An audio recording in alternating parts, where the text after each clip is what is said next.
가슴에 손대고 제가 하는 기도 따라하겠습니다. 하나님은 나를 사랑하십니다.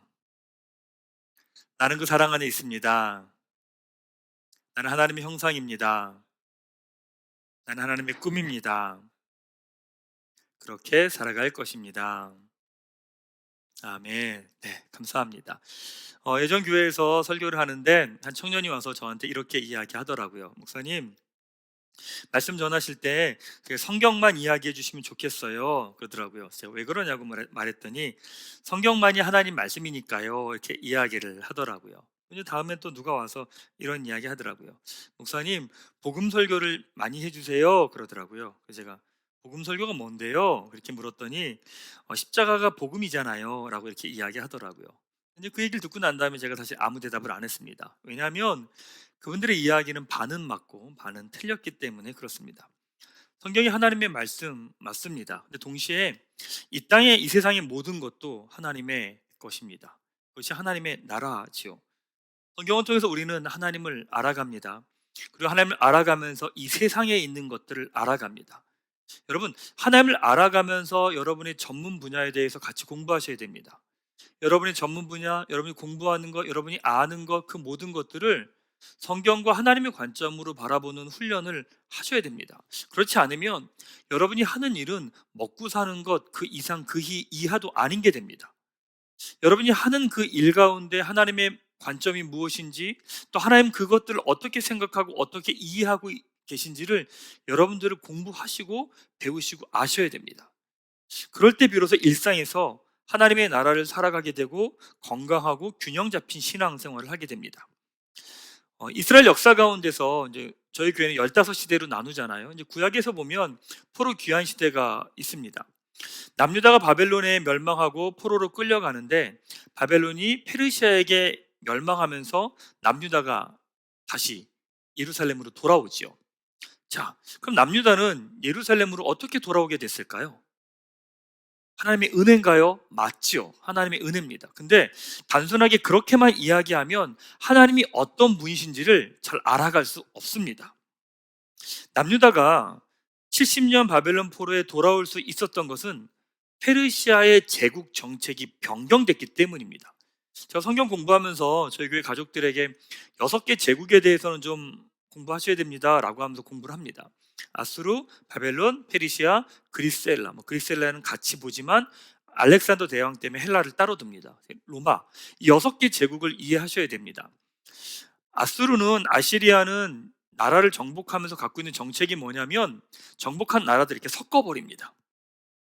그래서 이스라엘이 어떤 영향을 받느냐? 사마리아 민족이라고 하는 부족이 나타나게 되죠. 자, 그 다음에 나타난 바벨론의 정책은 뭐냐면 정복한 나라들에 있는 가장 똑똑한 사람들을 바벨론으로 다 데려왔습니다. 1차에 데려온 사람이 다니엘이고 2차에 데려온 사람이 에스겔이고 3차가 시드기야 왕이 오게 되죠. 자, 그 다음에 페르시아의 정책은 무엇이냐면 바벨론에 있던 정복한 사람들을 자기 나라로 원래 돌려보내는 겁니다. 돌려보내서 거기서 살면서 세금만 똑바로 내라 라고 하는 게 페르시아의 정책입니다. 그러니까 남유다가 바벨론에서 예루살렘으로 돌아올 수 있었던 이유는 무엇이냐면 페르시아의 정책이 바뀌었기 때문입니다. 자, 그러니까 구약에서는 어떤 이야기를 하고 있는 거냐면 하나님이 그들은 자신의 이익을 위해서 살아가고 있지만 하나님은 온 세상의 역사를 다스리고 계신 분이다 라고 하는 이야기를 구약 성경은 하고 있는 겁니다. 그러니까 단순하게 하나님의 은혜입니다라고 말하는 것을 넘어서 하나님께서 이 세상의 모든 것을 다스리고 계시기 때문에 이 세상의 모든 것을 통해서 하나님은 하나님의 뜻대로 이 세상을 이루어 가십니다라고 하는 것을 보는 것이 필요합니다. 여러분, 우리에게 주어진 것들을 조금 넓게 바라봐 주십시오. 성경이 하나님의 말씀이지만 이 세상의 모든 것도 다 하나님의 것입니다. 그래서 하나님은 이 땅의 모든 것들을 통해서 하나님 나라의 퍼즐을 완성해 가고 계십니다. 코로나로 인해서 여러 가지 어려움과 힘듦이 우리에게 있죠. 근데 분명히 하나님은 이 코로나를 통해서 하나님의 뜻을 이루어가고 계신 겁니다. 바로 그거에 대한 믿음을 가지고 나의 삶을 보고 교회를 보고 가정을 보고 이 땅을 바라보는 믿음의 시각이 필요한 거죠. 우리가 나눈 룻기에서도 이것이 선명하게 드러나지 않습니까? 우리 삶의 그 어떤 것도 버려지는 게 없습니다. 그냥은 없습니다. 이유가 없는 것은 없습니다. 나의 실패와 잘못과 어리석음까지도 하나님은 하나님 나라의 퍼즐로 맞춰가십니다. 이 배드인 세상은 잘못됐다고 실패라고 이야기하지만 하나님 안에서 실패한 것은 그 어떤 것도 없습니다. 여전히 하나님은 하나님 나라의 큰 그림에서 우리를 통해 하나님의 퍼즐을 맞춰가고 계시죠. 자, 보시면 5가지 퍼즐을 지난주까지 나눴습니다. 첫 번째 무엇이냐? 보이지 않는 퍼즐입니다. 하나님이 보이지 않는 곳에서 우리 인생을 향해 하나님 나라의 퍼즐을 맞춰가고 계시다는 거죠. 두 번째, 어긋난 나의 퍼즐입니다. 나는 나름대로 계획이 있고 생각이 있지만 그것이 어긋납니다. 근데 그 퍼즐을 통해 하나님이 하나님 나라의 퍼즐을 맞춰가십니다. 세 번째, 살기 위한 선택. 우리는 살면서 어쩔 수 없는 선택이 많이 있습니다. 다른 선택이 없죠. 근데 하나님께서 그것을 통해서 하나님의 뜻을 이루어 가신다는 겁니다. 자, 네 번째는 믿음의 사람을 만남을 통해서 하나님의 퍼즐을 이루어 가십니다. 자, 5번째, 지난주엔 나의 성격. 내가 우리 가정 환경에서 만들어진 이 성격을 통해서 하나님은 하나님의 퍼즐을 맞춰 가신다라고 하는 것을 나눴습니다. 자, 오늘은 6번째입니다. 누군가에게 베푼 친절이라고 하는 제목을 가지고 2가지 메시지를 나누겠습니다. 첫 번째 메시지는요, 누군가에게 베푼 친절을 통해 하나님은 퍼즐을 맞추신다는 거예요. 우리가 누군가에게 베푼 친절을 통해 하나님 나라의 퍼즐을 맞춰 가신다는 거죠. 지역적으로 차이가 있고 사회 경제적인 차이가 있는 보아스와 룻이라는 사람이 만나게 됩니다. 이미 여기까지도 하나님의 퍼즐은 놀랍습니다. 누구도 상상할 수 없는 하나님의 퍼즐이죠. 룻을 처음 만난 보아스가 8절 9절에서 이렇게 말합니다. 보아스가 룻에게 이르되 내 딸을 따라 들으라. 이삭을 주우러 다른 밭으로 가지 말며 여기서 떠나지 말고 나의 소녀들과 함께 있으라. 그들이 베는 밭을 보고 그들을 따르라. 내가 그 소년들에게 명령하여 너를 건드리지 말라 하였느니라. 목이 마르거든 그릇에 가서 소년들이 길어온 것을 마실지니라 하는지라. 보아스가 룻을 배려합니다. 이삭을 죽기 위해서 다른 곳으로 가지 않아도 되고 또한 다른 어려움을 겪지 않도록 보아스가 보호하고 배려해 줍니다. 마치 외부인이 아니라 자기 공동체의 가족처럼 룻을 배려해 주죠. 그러니까 룻이 이렇게 대답합니다. 10절에 룻이 엎드려 얼굴을 땅에 대고 절하며 그에게 이르되 나는 이방 여인이거늘 당신이 어찌하여 내게 은혜를 베푸시며 나를 돌보시나이까 하니 라고 말합니다. 룻이 보아스에게 내게 은혜를 베풀었다라고 말합니다. 은혜는 자격 없는 자에게 베풀어주는 호의입니다. 그 사람이 받을 만해서 주는 게 아니라 자격이 없는데 그 사람을 잘 대해주는 것, 그게 은혜입니다. 보아스가 룻에게 그렇게 해줄 이유가 없습니다. 그렇게 해주지 않아도 됩니다. 아무 상관이 없습니다. 근데 보아스는 룻을 배려하고 지키고 보호해 줍니다. 근데 보아스가 놀라운 이야기를 합니다. 11절에 이렇게 말하죠. 보아스가 그에게 대답하여 이르되 내 남편이 죽은 후에 내가 시어머니에게 행한 모든 것과 내 부모와 고국을 떠나 전에 알지 못하던 백성에게로 온 일이 내게 분명히 알려졌느니라. 놀랍지 않습니까?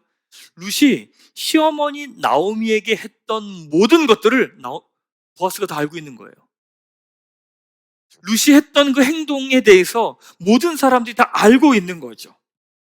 그런데 이렇게 말합니다. 12절에 여호와께서 내가 행한 일에 보답하시기를 원하며 이스라엘의 하나님 여호와께서 그의 날개 아래 보호받으러 온 내게 온전한 상 주시기를 원하노라 하는지라 라고 말합니다.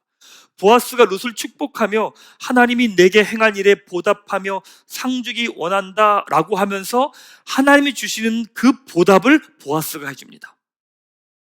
룻에게 그런 보답을 해줍니다. 정리해보면 보아스가 룻에게 베푼 친절은 룻이 나오미에게 베푼 친절 때문이었습니다.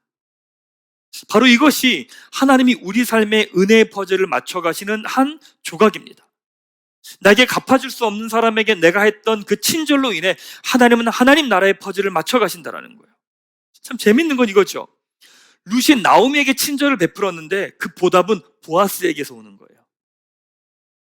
룻이 시어머니 나오미에게 친절을 베풀었는데 그 보답이 누구로부터 오느냐? 나오미로부터 오는 게 아니라 보아스로부터 오는 거예요. 우리는 여기에서 2가지 삶의 원칙들을 볼 수 있습니다. 첫 번째 무엇이냐면 하나님의 복은 사람을 통해 오지만 내가 생각한 사람은 아니라는 겁니다.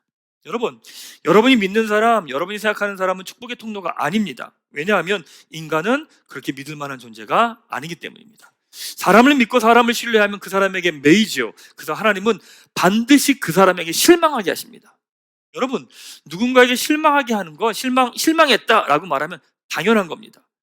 누군가에게 실망했으면 하나님을 보라는 사인입니다. 인간은 신뢰할 대상이 아닙니다. 근데 누군가에게 실망했다는 이야기는 내가 그 사람을 신뢰하고 믿었다는 이야기예요. 신앙적인 의미로 말하면 그 존재를 하나님 자리에 두었다는 이야기입니다. 그러게 하나님은 실망하게 하십니다. 그래서 하나님 외에는 내가 믿을 만한 대상이 없다라고 하는 것들을 보게 하시죠. 돌아보면 여러분 인생에 결정적인 도움을 줬던 사람들은요, 다 의외의 사람들입니다. 내가 생각하지 못했던 사람들입니다. 내가 이 사람은 나에게 도움을 줄 거야 라고 생각하지만 그 사람은 도움을 주지 않습니다. 의외로 생각하지 못했던 그 사람이 나에게 도움을 줍니다. 그래서 하나님은 이런 시간을 통해 관계에 자유함을 주십니다. 두 번째 뭐냐? 내가 친절을 베푸는 것과 친절이 돌아오는 곳은 다르다는 겁니다. 우리는요, 내가 친절을 베풀면서 그 사람에게 뭔가를 받으려고 합니다. 그건 계산입니다. 우리 계산은 늘 틀립니다. 왜 서운해하고, 왜 속상하고, 왜 억울할까요? 계산했기 때문입니다. 내가 그 사람이 뭔가를 해주고 그 사람이 돌려줄 거라고 생각했는데 그만큼이 돌아오지 않았기 때문에 서운하고 억울하고 화가 나는 겁니다. 그럼 기억하세요. 내가 베푼 친절과 돌아오는 곳은 다르다는 거예요. 여러분, 누군가에게 친절을 베풀 때는 그 사람에게 기대하지 마세요. 그냥 잃어버리세요. 베풀면 됩니다. 근데 놀라운 것은 돌아오는 것은 다른 곳에서 돌아온다라는 거예요. 왜냐하면 뿌린 대로 거두는 것이 하나님의 원칙이기 때문에 반드시 갚아주세요. 근데 그 사람에게서 오지는 않습니다. 근데 그것을 통해서 하나님은 관계의 기쁨을 누리게 하십니다. 마태복음 25장에 보면 심판할 때 하나님께서 사람을 이렇게 구분을 하십니다. 하나님 나라를 상속받는 자들에게 이렇게 말씀하세요. 마태복음 25장 35절 36절에 이렇게 말씀하세요. 내가 줄일 때에 너희가 먹을 것을 주었고 목마를 때에 마시게 하였고 나그네 되었을 때 영접하였고 헐벗었을 때 옷을 입혔고 병들었을 때 돌아보았고 옥에 갇혔을 때 와서 보았느니라. 이렇게 이야기하시는 거예요, 하나님께서. 그러니까 그 사람들이 하나님 나라를 상속받는 자들이 뭐라고 말하느냐? 37절에 이렇게 말합니다. 이에 의인들이 대답하여 이르되 주여 우리가 어느 때에 줄이신 것을 보고 음식을 대접하였으며 목마르신 것을 보고 마시게 하였나이까? 어느 때에 병드신 것이나 옥에 갇힌 것을 보고 가서 배웠나이까 하리니 라고 말합니다. 이 사람들은 자신이 했던 친절을 기억을 못하는 거예요. 왜요? 갚을 수 없는 사람에게 해줬던 거기 때문에 그렇습니다. 돌려줄 수 없는 사람에게 베풀었던 친절이었기 때문에 자기가 저 사람들에게 나에게 돌려줄 수 없다는 걸 알기 때문에 그 친절을 베풀어 놓고 잊어버리는 거죠. 왜? 갚을 수가 없는 거니까. 근데 하나님께서 그 친절을 기억하며 그 사람에게 갚아주신다는 거죠. 저는 종종 그런 생각을 이렇게 합니다. 이렇게 목회를 하고 지금까지 오면서 정말 많은 사람들의 도움과 기도와 사랑과 배려를 통해서 여기까지 왔다는 생각을 합니다. 참 하나님께 되게 감사드려요. 하나님께 감사드리지만 동시에 저희 부모님께도 감사드립니다. 제 어릴 때 기억을 이렇게 돌아보면 어릴 때 집에 손님이 늘 많았어요. 그래서 어머니 아버님께서 늘 그분들을 접대하시고 대접하셨던 기억이 제 머리 가운데 늘 있습니다. 옛날에 쌀 한 가마가 80kg였는데 그게 그렇게 오래 가지 않았습니다. 손님들이 너무 많이 오니까 부모님들은 계속 그분들을 접대하셨던 기억들이 제 안에 있어요. 그래서 제가 그런 생각을 합니다. 제가 살아가는 많은 순간 동안 저희 부모님께서 베푸신 그 친절을 제가 대신 받고 있다는 생각을 정말 많이 합니다. 목회를 하면 돌아보면 정말 생각할 수도 없고 예상하지 못했던 수많은 도움과 기도와 사랑을 받으면서 여기까지 왔거든요. 저 역시도 그런 생각을 해요. 제 아이들을 위해서 누군가에게 친절을 베풀어야 된다고 생각을 합니다. 그것이 저와 제 자녀의 삶에서 하나님이 맞춰가시는 퍼즐의 한 조각이기 때문에 그렇습니다. 사랑을 꿈꾸게 가죠, 여러분. 하나님께서 하나님 나라의 퍼즐을 맞추며 여러분 인생의 퍼즐을 맞추실 때 사용하시는 것이 무엇이냐면 여러분이 누군가에게 베풀었던 친절입니다. 반대로 말하면 내가 누군가에게 베풀었던 친절이 없으면 하나님이 풀어가시는 퍼즐도 없다는 이야기입니다. 내 인생이 그렇게 메마른 이유, 내 인생이 나 혼자 힘으로 살려고 발버둥 치는 이유는 무엇이냐면 내가 누군가에게 베풀었던 친절이 없었다는 의미이기도 합니다. 그 말은 너무 이기적이었다는 말이기도 하고요, 주변에 관심이 없었다는 말이기도 합니다. 사랑 꿈꾸는 게 가족 여러분, 주변을 좀 돌아보십시오. 코로나로 인해서 어려운 시간들을 보내고 있지만 우리의 인생들은요, 우리 인생은 하나님의 인도하심과 공급하심으로 이 자리까지 와 있습니다. 울고 있는 사람들이 있고 아파하고 있는 사람들이 있습니다. 주변 좀 돌아보십시오. 나에게 돌아올 이익이 없고 나에게 해줄 것이 없고 갚을 것이 없는 사람들에게 친절을 베풀어 주십시오. 여러분이 가지고 있는 물질과 시간과 마음을 나눠주십시오. 머리 굴리면서 계산하지 마시고 흘려보내며 나눠주십시오. 놀라운 건 그 친절은 버려지지 않고 잊혀지지 않고 사라지지 않는다는 거예요. 하나님께서 그것들을 가지고 여러분 인생에 하나님의 퍼즐을 맞춰 가신다는 거예요. 사랑하는 여러분, 코로나가 어려운 것은 무엇이냐면 사람의 마음의 문을 닫아버린다는 거예요. 주변이 아니라 나 혼자 살아가는 것도 버겁기 때문에 주변이 아파하고 눈물 흘리는 것도 보지 못하고 혼자 끙끙대고 있다는 거예요. 그것이 문제가 아니라 더 큰 문제는 무엇이냐면, 그러기 때문에 주변을 보지 않게 되는 게 더 큰 문제인 겁니다. 그러다 보니까 우리 인생에 하나님께서 누군가에게 베풀었던 친절을 통해 우리 인생에 하나님의 퍼즐을 맞춰 가시는데 그것들이 막혀져 가고 있다는 거예요. 사랑하는 여러분, 이번 한 주간 여러분의 삶 가운데서 여러분이 베푸고 흘려보낼 수 있는 친절을 흘려보내는 한 주가 되시기를 축복합니다.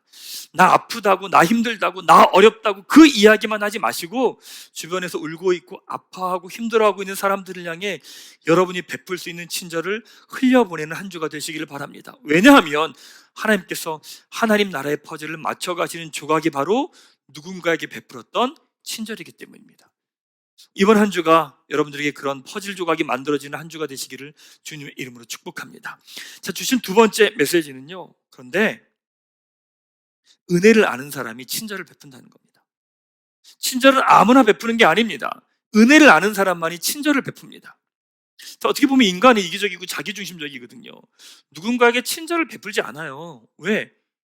나한테 이익이 돼야만 친절을 베풀어요. 나에게 도움이 될까? 이익이 될까? 계산을 다 합니다. 그래서 계산을 해서 이익이 된다라고 하면 친절을 베풉니다. 그게 인간이죠. 그렇다면 나오미를 향해서 룻이 베풀었던 친절은 계산이었을까요? 룻이 자기의 시어머니 나오미에게 친절을 베풉니다. 그건 계산이었나요? 아니었을 겁니다. 왜냐하면 룻이 나오미에게 친절을 베풀 이유가 없었거든요. 나오미는 가진 게 아무것도 없어요. 나오미는 그냥 거지가 된 거예요. 혜택을 받을 게 없어요. 돈이 많은 것도 아니고요, 자식이 있어서 다른 자식을 룻에게 줄 수 있는 것도 아니고요, 나오미가 해줄 수 있는 게 아무것도 없었거든요. 그럼에도 룻은 아무런 도움이 되지 않은 나오미에게 친절을 베풉니다. 자, 그러면 하나님을 모르는 룻이 어떻게 그런 친절을 베풀 수 있었을까요? 계산되는 게 아무것도 없고 이익되는 게 아무것도 없을 텐데 룻은 자기에게 도움이 되지 않는 나오미에게 친절을 베풉니다. 왜 그랬을까요? 2주 전에 말씀 나눴죠. 나오미는 하나님을 주어로 삼고 사는 사람입니다. 삶의 결정적인 순간마다 하나님을 주어로 삼으며 자신의 며느리들에게 친절을 베풀었던 사람입니다. 끝까지 홀로 남겨진 며느리들을 배려하며 그들의 미래를 신경 썼던 사람이 바로 나오미입니다. 여러분, 하나님을 믿는다는 건 은혜를 아는 겁니다. 하나님을 믿는다는 건 다른 게 아닙니다. 은혜를 아는 겁니다. 목사님, 저는 하나님을 믿고 싶은데 왜 믿어지지 않죠? 믿어지지 않는 이유는 무엇이냐면 은혜를 모르기 때문입니다. 은혜를 알게 되면 하나님은 믿어집니다. 신앙이 성장하지 않는 이유도 다른 게 아닙니다. 은혜를 모르기 때문입니다. 그 은혜를 안다는 게 뭘까요? 은혜를 안다는 건 내가 한 것이 아니라 하나님이 주셨다라는 걸 아는 거예요. 내가 한 것이 아니라 이것이 된 것이라는 걸 아는 거예요. 내가 애쓰고 수고해서 내가 노력하고 애써서 성취한 것이 아니라 하나님께서 주셨다라는 걸 아는 것, 그걸 은혜를 아는 거예요. 내가 열심히 해서 성취했어요. 근데 은혜를 아는 사람은 내가 열심히 해서 성취한 건 역시도 하나님이 나를 그렇게 이끌어 가시고 몰아가셨기 때문에 열심히 할 수 있었고 주어졌다는 걸 아는 거예요. 여러분이 열심히 했다고 그 결과가 주어져요? 주어지지 않아요. 열심히 해도 그 결과가 주어지지 않는 사람이 태반이에요. 열심히 공부해서 시험에 붙어요? 공부했다고 꼭 붙는 건 아니에요. 열심히 여러분이 애썼기 때문에 여러분의 프로젝트가 됐어요? 모두가 그렇진 않은 거예요. 돌아보세요. 된 거예요? 한 거예요? 아니에요. 된 거예요. 내가 성취한 거예요? 아니에요. 주어진 거예요. 이걸 아는 게 은혜입니다. 나에게 있는 시간과 물질과 건강과 재능과 이 모든 것들이 내 것이 아니라 주어진 거라는 것 아는 것, 그것이 은혜를 아는 겁니다. 그래서 은혜를 아는 사람이 친절을 베풉니다. 왜?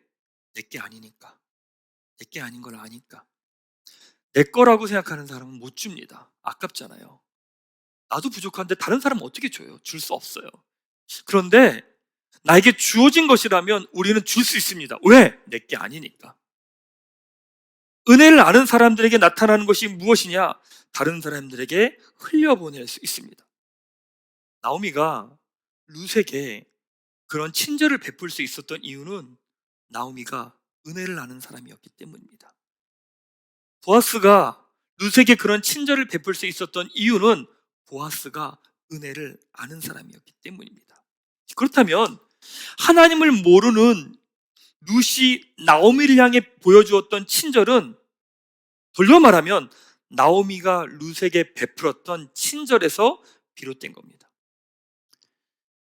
역사에서 끊임없이 이야기되는 것은 성선설과 성악설입니다. 인간은 선하게 지어졌느냐, 선한 존재냐, 악한 존재냐. 최근에도 이 논쟁들은 계속 있습니다. 이 두 가지 논쟁에 나오는 책이 유발 하라리의 사피엔스와 브레우만의 휴먼 카인드, 이 두 책입니다. 사피엔스는 인간은 원래 악하고 이기적이다라고 이야기를 하고요. 휴먼 카인드는 원래 인간은 선하며 착하다라고 하는 주장을 합니다. 성경은 이 두 가지 관점을 모두 포함합니다. 하나님의 형상은 인간의 하나님의 형상대로 닮아서 이타적이고 선하게 창조되었습니다. 근데 죄를 범함으로 이기적이 된 거죠. 이 땅 살아가는 우리는 다 이기적이고 자기중심적입니다. 모든 걸 이해관계 중심으로 계산하고 생각하고 판단합니다. 그런데 그 가운데 하나님의 은혜를 아는 한 사람이 누군가에게 베푸는 친절을 통해 그 공동체와 조직은 변화가 일어나기 시작합니다. 다 이기적이고 자기중심적으로 살아가는 그 조직과 그 세계 가운데 은혜를 아는 한 사람이 누군가에게 베푸는 친절을 통해 그 공동체와 그 자리엔 다른 흐름이 진행이 되기 시작합니다. 서로 가지려고 하고 빼앗으려고 하고 손해보지 않으려고 하는 것 가운데 나에게 있는 모든 것이 하나님으로부터 주어졌다는 것을 알기 때문에 다른 이들에게 친절을 베풀며 기꺼이 내 것을 내어주고 다른 이들을 향해 번거로움과 수고로움을 감당하는 사람을 통해 하나님 나라의 퍼즐은 맞춰져 가는 거예요. 여러분, 지금 우리가 이 땅을 살아가면서 어떤 선함을 경험하는 것은 무엇이냐면 은혜를 아는 어떤 한 사람 때문입니다. 그 사람이 이 땅 가운데 흘려보내줬던 그 친절이 다른 친절을 만들어가고 다른 친절을 만들어가는 겁니다. 가끔 이런 말씀 전하면 이런 이야기 하는 분이 있어요. 목사님, 제가 왜 해야 돼요? 저만 해야 돼요? 왜?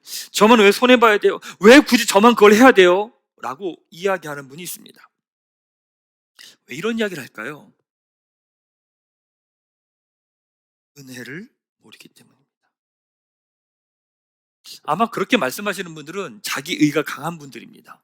자기가 할 것 다 한 분들입니다. 할 것 다 하고 최선을 다해서 규칙 지킬 것 지키고 자기가 할 수 있는 건 다 했던 분들일 겁니다. 그러니까 나는 제대로 했고 최선을 다했지만 다른 사람들이 하지 않았기 때문에 내 마음 가운데 불편함이 있는 거예요. 이렇게 가시는 분들의 수고와 노력과 헌신과 애씀은 결국 어느 순간에 빵 터져버립니다. 왜? 내 힘으로 한 거거든요.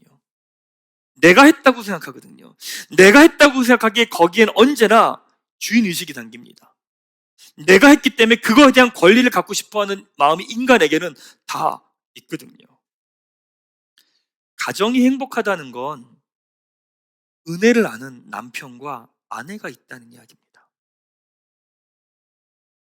그러기에 모든 것이 하나님으로부터 주어지고 남편이 이렇게 해줬기에 아내가 이렇게 해줬기에 우리 가족들이 이렇게 해줬기 있기에 거기에 집중하기에 상대방에게 고마워하며 감사하며 친절을 베풀 수 있는 겁니다.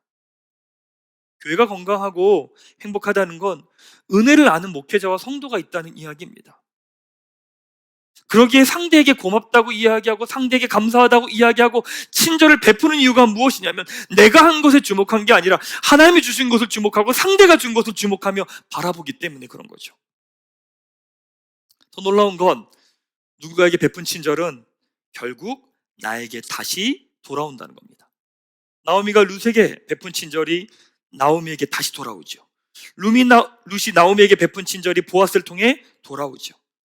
하나님의 은혜를 알고 다른 이들에게 친절을 베푼 사람은 또한 다른 누군가의 친절을 받으면서 더 깊은 하나님의 은혜를 누리며 살아간다는 거예요. 여러분, 그래서 은혜는 영적 선순환이 있어요. 선순환이 있어요. 여러분이 이 사람에게 흘려보낸 이 친절은 어느 순간에 다른 누군가를 통해서 다시 나에게 돌아와요. 그게 하나님께서 이 세상을 은혜의 세상으로 만들어 가신 하나님의 방식이에요. 사랑하는 여러분, 여러분의 가정과 직장과 교회, 바로 그 자리에 은혜를 아는 여러분들부터 하나님의 은혜의 물결이 시작되기를 축복합니다. 우리 가정 가운데 하나님의 은혜를 아는 사람이 그 은혜를 고백하며 표현하며 친절을 베풀어 갈 때 그 가정 가운데 하나님의 나라가 이루어집니다. 남편이 아내에게 얘기하는 거죠. 당신이 해준 게 뭐 있냐고. 아내가 남편에게 이야기하는 거죠. 당신 뭐 하는 거냐고. 난 이렇게 하는데 당신 왜 이렇게 하냐고. 내가 한 것만 보이고 상대방이 한 것이 보이지 않는 것, 그것이 지옥입니다. 내가 아무리 많이 했을지라도 하나님이 주신 은혜를 기억하고 상대가 나에게 해준 것들을 기억할 때 그 자리에 하나님의 나라가 드러납니다. 사랑하는 여러분, 우리 인생을 좀 돌아봅시다. 어떻게 살아오셨나요? 여전히 내가 수고하고 애쓰고 노력해서 살아왔다고 생각하십니까? 그러게 내 거라고 생각하십니까? 그러면 힘들 겁니다. 다툼이 계속 있을 수밖에 없습니다. 한번 돌아보십시오. 생각해 보십시오. 여러분이 잘해서 온 겁니까? 여러분이 잘한다고 그 결과가 주어집니까? 여러분이 애썼다고 해서 그런 일이 일어납니까? 돌아보면 하나하나 주어진 겁니다. 자랑하고 싶고 괜찮은 것 같고 내가 능력이 있다라고 말하고 싶지만 아니요, 주어진 겁니다. 하나님이 그렇게 우리를 몰아오시고 이끌어 오시고 인도해 오신 겁니다. 그리고 하나님 나라의 퍼즐로 우리의 삶을 맞춰가신 겁니다. 사랑하는 여러분, 코로나 때문에 많이 힘들어요. 다 힘들어요. 근데 자기가 상태가 안 좋다라는 거 알 수 있는 방법이 있습니다. 그게 뭐냐면 모든 관심이 자기 자신에게만 있으면 상태가 안 좋은 겁니다. 자기 중심성은 죄성이거든요. 자기만 생각하고 자기 염려, 자기 아픔, 자기 생각, 자기 것만 바라보고 있으면 상태가 안 좋은 거예요. 그러기에 어떤 일이 일어나느냐? 영적 은혜의 선순환이 안 일어나요. 나만 바라보고 있으니까, 나만 집중하고 있으니까 나에게 흘러오게 될 영적 흐름들이 막혀 버리는 거예요. 사랑하는 여러분, 이번 한 주간 여러분의 삶 가운데 첫 번째, 내 인생이 하나님의 은혜였음을 고백하고 깨닫게 되기를 축복합니다. 기독교 신앙은 여기서부터 시작합니다. 신앙은 열심히 해, 수고해, 애썼어, 달려가자, 그게 아니에요. 하나님의 은혜예요. 내가 하나님의 은혜 아래 여기까지 왔구나, 은혜로 살아가고 있구나, 이 고백이 될 때 여러분의 삶의 자리에서 나에게 갚아줄 수 없는 사람들에게 그 은혜를 흘려보내십시오. 하나님께서 그것을 반드시 갚으세요. 어느 때? 하나님의 가장 아름다운 때에. 바로 그것이 하나님이 맞춰가시는 퍼즐의 방식이에요. 이번 한 주간 여러분 삶 가운데 누군가에게 베푸는 친절이 끊임없이 흘러가게 되길 바랍니다. 계산하지 마십시오. 계산은 우리는 사람하고 하는 게 아니라 하나님하고 하는 거예요. 갚아줄 거야? 예, 갚아줄 거예요. 사람이 갚아줄 거라고 생각하는 걸 계산이라고 말하고요, 하나님이 갚아주실 거라고 말하는 걸 믿음이라고 말하는 거예요. 우린 믿음의 사람이에요. 흘려보내세요. 나누세요. 그리고 하나님이 갚으실 거예요. 그럴 때 영적인 선순환들이 이루어져 가며 하나님 나라의 퍼즐이 맞춰지고 우리 인생을 향한 하나님의 퍼즐도 동시에 맞춰집니다. 이번 한 주간 여러분의 가정과 직장과 교회와 삶의 자리에 여러분을 통해 하나님의 은혜의 퍼즐들, 그것들이 시작되는 은혜가 여러분 가운데 있기를 주님의 이름으로 축복합니다.